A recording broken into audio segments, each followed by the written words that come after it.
What's up, fuckers? Thanks for clicking on video number 3. Now let me throw you back to yesterday morning where this video begins. After the devastating defeat in ping pong in last video, my life's been pretty colorless. I've been spending my days walking around the park aimlessly, not knowing what to do next. I felt as though I lost my purpose in life. I mean, what was there to do? Eventually I decided to lay down and admire the clouds and try and clear my mind. As I was laying there, something fell from the sky and hit me. I didn't know what the hell it was, but I decided to go find out. After following it, it finally stopped and I was able to pick it up. But as I looked up, I found a ping pong paddle. I knew somebody had to be messing with me, but nobody was around. And so I wasn't sure what was going on.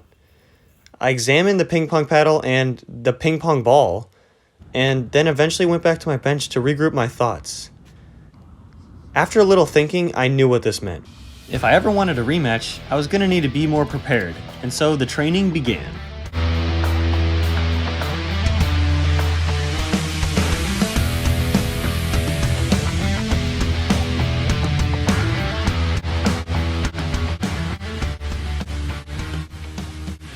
After my intense training at the park, I headed home.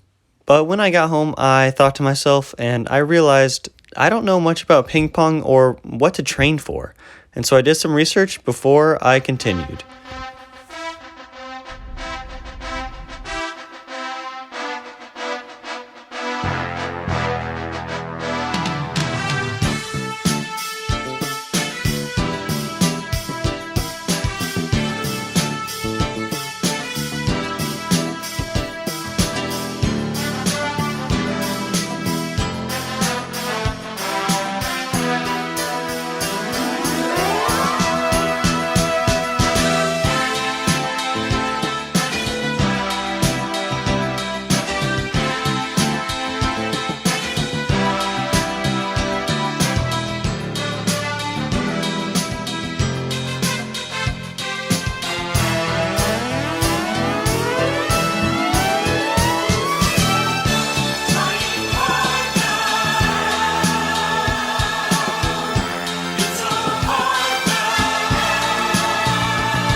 After my intense training session, I decided I needed an ice bath, so I was able to perform at 100% tonight.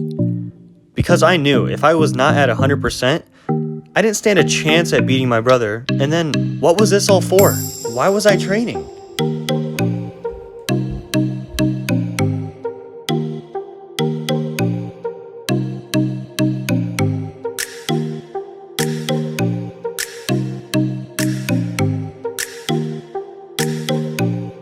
After waiting a while, the tub was finally full. But I attempted to get in several times and realized this was not going to be easy. And so the only way to get in was to send it. And once I finally made it in the tub, I realized though that this was going to be the longest, most painful 10 minutes probably of my whole life. Oh, thank God. And boy, was I glad to be done. After losing the feeling in my toes, I could tell I was recovered and ready to play. And luckily, Ben was pulling in the driveway. But boy, did he not know what he signed up for. I wasn't going to let him get the upper hand in any way, and so I waited at the door. And then it began.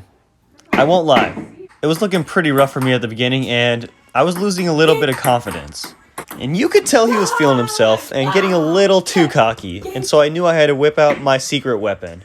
And boy, did things change after that. I was a madman on the table, doing things never even seen before, and you could tell I was getting in his head big time. He didn't know what to do, and a little later in the match, I could tell that this was my game.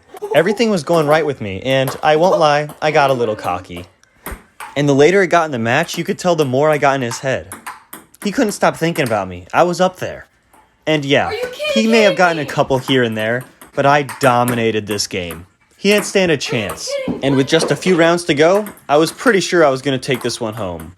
And lo and behold, I did. I won. So, with my life back in order and being crowned ping pong champion, I think that concludes video number 3.